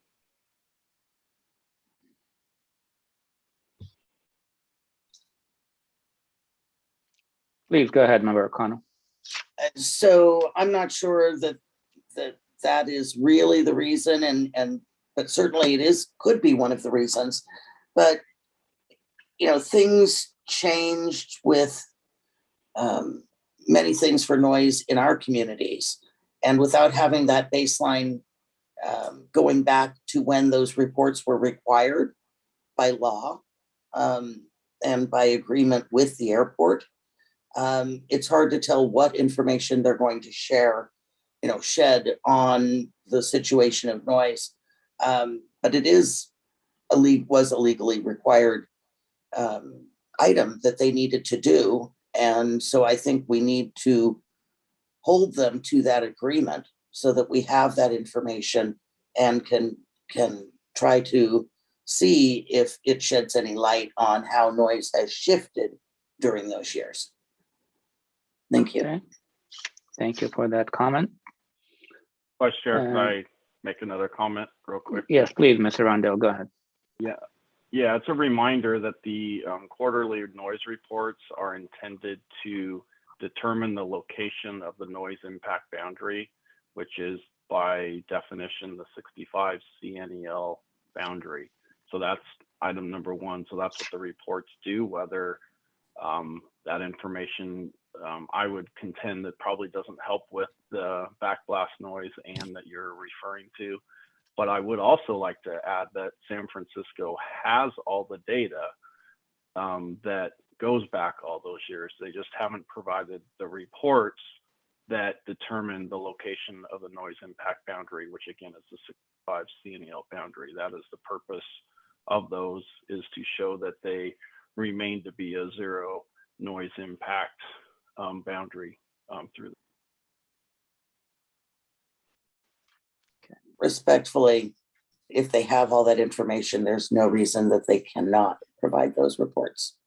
So my commitment is to go back to the team and we'll find the data, and I can't imagine there's a compelling reason why not to provide the information. And so we will respond to you shortly. Okay. Thank you for that commitment, Director Sotero. Any other members have any questions? I don't see any raised hands. I do have one quick question to Director Sotero. Congratulations on Bamboo Airlines.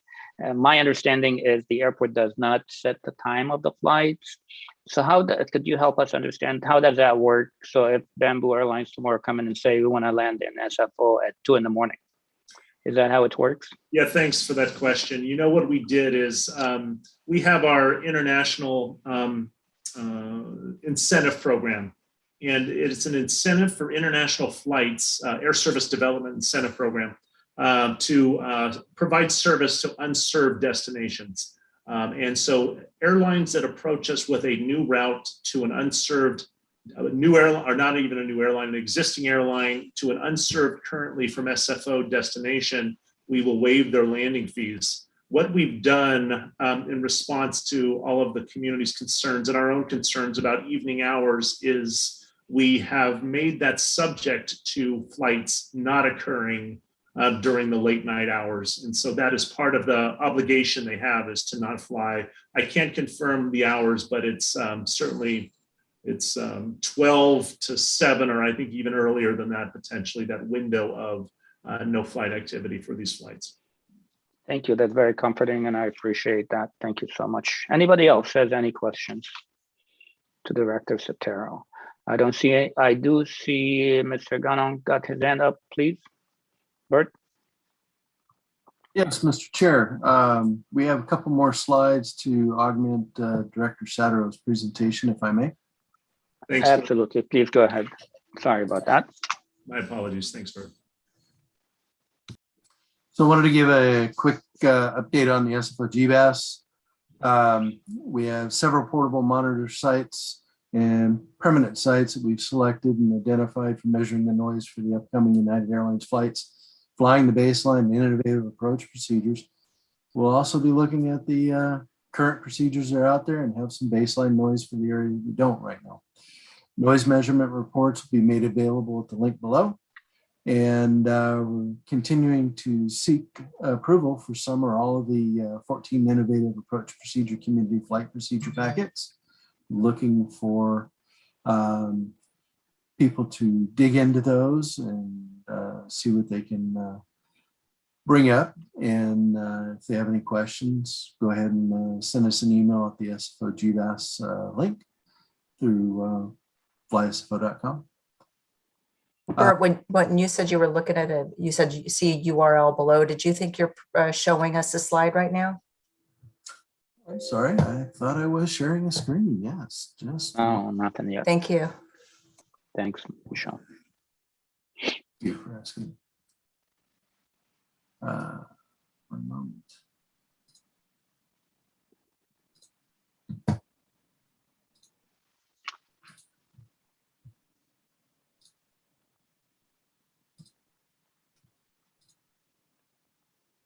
Now, do we have a screen?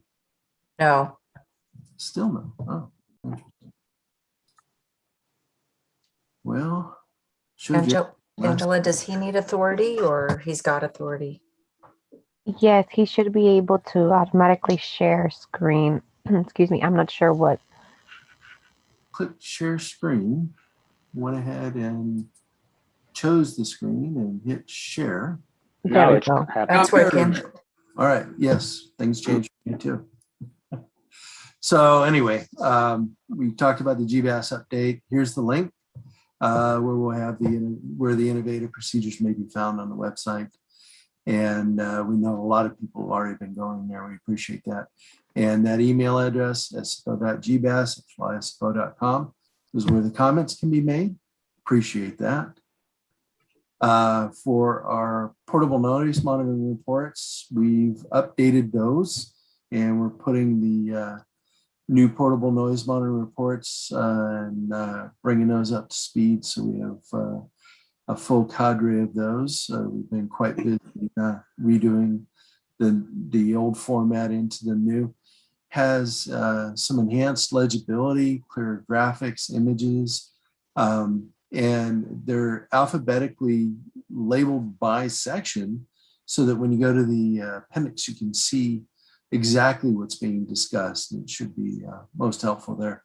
And also an expanded glossary of terminology.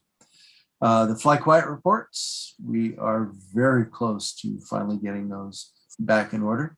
When we updated our system, we lost the ability to generate those, and we brought that back. I've been working very hard with our vendor at ViroSuite to get those done. I hope to have them totally complete by the end of the month. Our noise insulation program update. A lot of work's been going on here. We brought the noise insulation program into our regular website so that we can see the information about application. We also have it tailored so that homeowners can see currently what's going on with their participation and access the timeline with next steps. So the eligibility is there. We're going to be enhancing it. The checking of the process is a big thing, and it's going to be a bit more robust as we go forward with it. The program progress reporting for both initiatives, the replacement initiative and the second chance. And then the, just so you know, that the first SFO replacement initiative home will start construction this month. Very happy to report that. This is what a couple of screenshots, the one on the right, which you would see as you logged into the noise portal. You might be familiar with the general info, flights over area, and those tabs in GBAS. but we also added in the noise insulation program. And once you pop in an address and log into your area, you can go ahead and see the information in detail with more tabs. If you don't put that in, you only see a couple of tabs. The 6 that you see below the noise insulation program here would appear when you actually put in the address. And then following on with the director's comments regarding the Tanforan reimaging, SFO is very concerned about the 3,200 units being proposed at the Tanforan Mall, which would be within the 70 decibel CML contour, directly beneath the primary departure path. If it proceeds, these residents would be exposed to extreme, persistent overflight noise. This also appears to be the densest housing development proposed in such close proximity to a major U.S. airport in modern history. Thank you, sir. Thank you, Mr. Ganong. Okay. If you wouldn't mind, there you go. Perfect. Thank you so much. So that is for that part of the meeting. Moving on to item, let me make sure first I don't have any members that with their hands up. Mr. Member Woodmer. Yes, I don't recall seeing those charts in the pack. If they were indeed there, could you tell me what page they're on? And if they're not, could perhaps they get sent out in the next week or so that we could have them? I just requested them and I'll make sure to get them to the members. Great, thank you very much. Thank you so much. Anyone else? I don't see any hands up, so I'm going to go ahead and move on to item 9, FAA update. We have with us FAA Supervisory Senior Advisor, Ms. Garcia, to update the roundtable on the status of the GBN letter to the FAA Director on the AEDT tool update to include ground-based noise, and on the status of the Community Engagement Officer, whose role is to coordinate, manage, and implement all community outreach activities related to aviation issues in their assigned area and to deliver an effective community outreach program for the Regional Administrator's Office. Ms. Garcia, take it away. Thank you. Welcome. I appreciate addressing the group again. Regarding the GBN letter, as recent as yesterday, I heard from our Office of Environment and Energy that they are working on the letter. They expect to have a response within a couple of weeks. As you know, the letter was directed to the FAA administrator, and this one, because of the national implications, it is rightfully in headquarters. That typically takes a little bit longer than when it comes directly to the region, so we hope to have something for you in the near future. And, I try to update Michelle as often as possible. She is quite diligent in asking the status and ensuring, that we received the letters. So we'll continue to communicate with her in the coming weeks, and hopefully we'll get your response soon. Aside from that, I really don't have more about the letter. At this time, also, I'd like to invite Alana Jarris to turn on her camera. Alana is the newest member of the FAA Western Service Center family. She is the Community Engagement Officer that comes Vice Marina Landis. We do appreciate all of the work and effort that Marina paid in support of all of our efforts here, but we also want to welcome Alana. We're excited to have her. She is here on her 3rd day, so it is quite the warm welcome from all of you. The first roundtable she attends. We are not expecting her. We're trying to get her up to speed on everything, but considering the timing of the roundtable, we wanted to make sure that you were able to just put the face with the name and know that we have somebody that you will be working with permanently as long as we have her. So I'd like to invite Alana to say just a hello to you and a few words if she'd like. Hi, good evening, everyone. Thanks for the nice introduction, Fabi. As she mentioned, my name is Alana Jarris. Pretty new here, just on my first week. Thank you for the opportunity to listen in. I just recently moved here from Japan. I worked for the Department of Defense for about the past 15 years. I've done a lot of community engagement in various positions and a lot of noise-related issues and aviation issues in Japan specifically. So again, thank you, and I'm looking forward to working with each and every one of you. Thanks, Alana. And that's all we have from the FAA today. Thank you. Thank you so much. Welcome, Ms. Jarris. Looking forward to seeing you at our meetings. Ms. Garcia, thank you so much for your report and for your continued support on GBAS. Please let us know when the draft environmental analysis is complete on GBAS and GLS approach. And I'm sure Michelle, like you said, is pretty consistent in following up. We appreciate your working and collaboration with her as well. Any questions from our members regarding the FAA report? Let me get there. I do not see any hands up. I don't see any. One more call. Nobody. Okay, thank you so much, Ms. Garcia, for your report again. Then with that, I'm gonna go ahead and move to item number 10, members' communications and announcements. Members, any comments or announcements? I do see Mayor Schneider has her hand up. Mayor Schneider? Thank you. Just a clarification. Mr. Guinong mentioned that he had been at my house and it was a request from the airport to set up one of the new sound devices and to calibrate it in my backyard, knowing the type of sound that comes into this part of Millbrae. So because someone has written a letter in the past, it was not my request, it was a request from the airport, and it was simply to calibrate the device. It was here for a couple of weeks and then it is off somewhere else. And there was no plan to ever put a permanent device in my yard for self-serving my own noise situation. And the other comment that Bert said was, yes, I understand that these monitors have, as well as the old ones, have historical as well as current data on low frequency noise.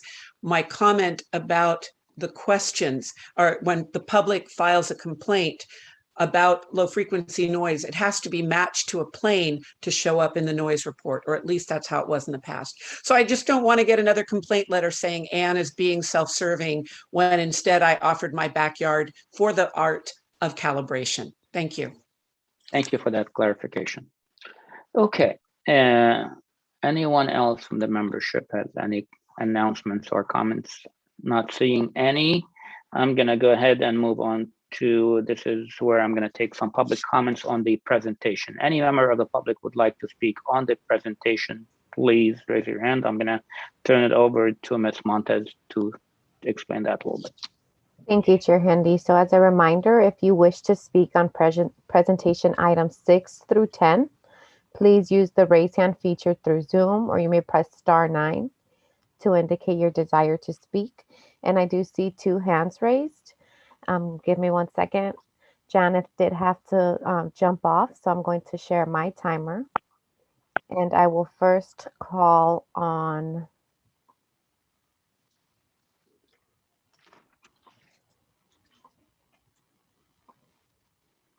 Ms. Mary Jo Fremont, followed by Mark Schull. Ms. Fremont, please accept this request to unmute your microphone and begin speaking. On GBAS, I hope that the roundtable will clarify soon the formal decision process that they'll use to recommend and vote on the Group 1 approaches, because it's unclear how and when it will happen. I also want to thank SFO for deploying the noise monitors to record the actual noise impacts of the upcoming GBAS test flights. We very much appreciate SFO's data-driven approach and look forward to seeing the test results. My other comments are about the recent expansion membership meeting. The agenda listed an update from Representative Spear's staff, and I hope that Representative Spear supports representation of cities highly impacted by SFO, regardless of their congressional district, given that current roundtable members are in 3 different districts. I also noticed that several documents were used for the meeting, including a letter from Representative Eshoo, a comparison of roundtables, some SFO traffic data, to name a few. However, the documents were not included in today's packet. We understand that the subcommittee discussions are not public information. However, letters from cities or congressional representatives Comparison of roundtables, flight data, population data are not discussions. They should not be confidential information. These documents should be visible to the roundtable members who are not on the subcommittee and to the public as well. In his membership expansion update at the February roundtable meeting this year, Chair already stated, and I quote, "We'll make sure it's very transparent and everybody knows what we're doing. Therefore, in the spirit of transparency, I urge the roundtable to make all materials presented at the September ad hoc meeting public as soon as possible and post them on the roundtable website." And finally, a quick update on the Santa Clara Santa Cruz roundtable. If it does not find a new fiscal agent, that roundtable will cease to exist, and this could happen as early as December 31st. Thank you. Thank you, Ms. Fremont.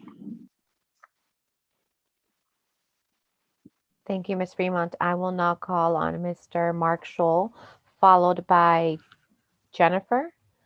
Mr. Scholl, please accept this request to unmute your microphone and begin speaking. Thank you. Mark Scholl from Palo Alto. I'd like to comment on the materials from the ad hoc committee on membership expansion. First, I think it's reasonable that membership should be based on non-biased objective criteria. For example, are people significantly affected by SFO traffic or not? And if so, where is the boundary? The southern boundary for SFO traffic is actually quite easy, as there is a bright line just south of Palo Alto that divides SFO airspace and San Jose airspace. County boundaries simply don't map to SFO and SJC airspace. The three traffic routes over Palo Alto, Surfer, Bodega, and Pirate, are all San Francisco and very heavy. Second, there are simply no other roundtable alternatives to the SFO roundtable when it comes to SFO traffic.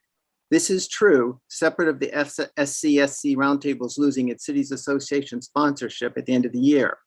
Yes, SFO could step up and sponsor it, but SFO already has a roundtable, and how would it arbitrate if there were separate recommendations on SFO traffic from two different roundtables? Another issue that appears in the agenda is, will non-county members take focus away from member issues that are not being addressed? There's no reason for this to happen, and many reasons to believe that the opposite can be true. And lastly, I didn't get the bullet point that Palo Alto is, quote, self-represented by an aviation consultant. I don't see how this has any bearing on SFO membership. And factually, the consultant was hired after and in response to the FAA initiatives and creation of the select committee, neither of which the city had any direct representation on or input into. The consultant was temporary, and the purpose was essentially to help Palo Alto figure out what the heck was going on. I sincerely believe that allowing Palo Alto to join the roundtable and perhaps others significantly objectively affected by SF overflights will make this organization stronger and able to achieve more for everyone. Thanks. Thank you, Mr. Scholl. Thank you, Mr. Scholl. I will now call on Jennifer, followed by Darlene Yapley. Jennifer, please accept this request to unmute your microphone and begin speaking. Hi, thank you, Jennifer Landisman. This is a comment about the director's report about GBAS. Thank you for the update. So the General Accountability Office report that was mentioned makes it pretty clear that the FAA considers their role and responsibility regarding noise very strictly within the framework of FAA Order 1051F. That goes both for pre-implementation and post-implementation outreach. This means that if and when the FAA prints a CADX for GBAS overlays, the FAA's responsibility to mitigate GBAS ends. I appreciate that SFO seems to be getting a head start on what one would call a post-implementation plan, but this is 100% outside the FAA's obligations for the FAA to address noise or GBAS. With a CADX, the public is basically getting the cheap seats compared to having the FAA fulfill their obligation to pursue least impact alternatives within a higher level review than a CADX. So today, we submitted a letter from Sky Posse Palo Alto explaining the concerns with CADX. At the minimum, I implore that you please ask the FAA to share their noise screening to arrive at the CADX declaration, if that's what they publish, or even ahead, because ideally it should be prevented. And as I mentioned at the technical committee, your body should also be prepared to explain why the GBAS project is being carried out as it is by taking out the least the pursuit of least impact alternatives outside the initial publication to a separate process. Thank you.